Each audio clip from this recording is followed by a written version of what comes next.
Karaniwang tagpo sa mga pampublikong sakayan, partikular sa mga jeep na may iilan na hindi mapigilan ang paninigarilyo at minsan ay nagdudulot pa ng abala sa mga pasahero.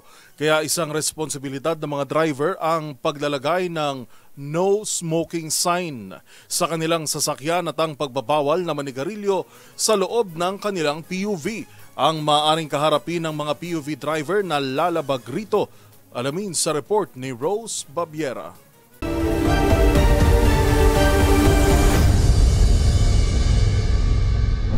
Sa kalsada ng Kamaynilaan, hindi mawawala ang usok mula sa mga tambutsyo ng sasakyan na talaga namang masakit sa ilong kung malanghap.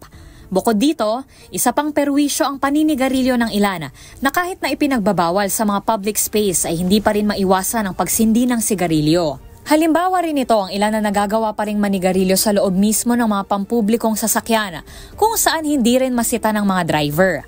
Nakalagay kasi sa Joint Administrative Order 2014-1 ng Land Transportation Office na dapat maglagay ang mga PUV driver ng no smoking sign sa kanilang sasakyan.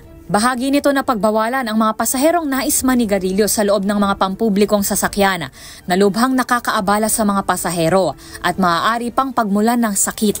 Sa katunayan, hindi lamang driver ang maaaring maharap sa multa kung hindi pati na rin ang operator. Mahaharap sa 1,000 multa ang mga driver na walang no smoking sign sa kanilang mga sasakyan para ito sa lahat ng offense. Sa mga operator, 5,000 para sa first offense, 10,000 naman para sa second offense kasama ng pag-impound ng unit at 15,000 piso para sa third offense kasama na ang kanselasyon ng kanilang Certificate of Public Convenience o CPC. Kaya paalala sa mga nagsisigarilyo na manigarilyo lamang sa mga itinalagang smoking area upang hindi maperwisyo ang iba.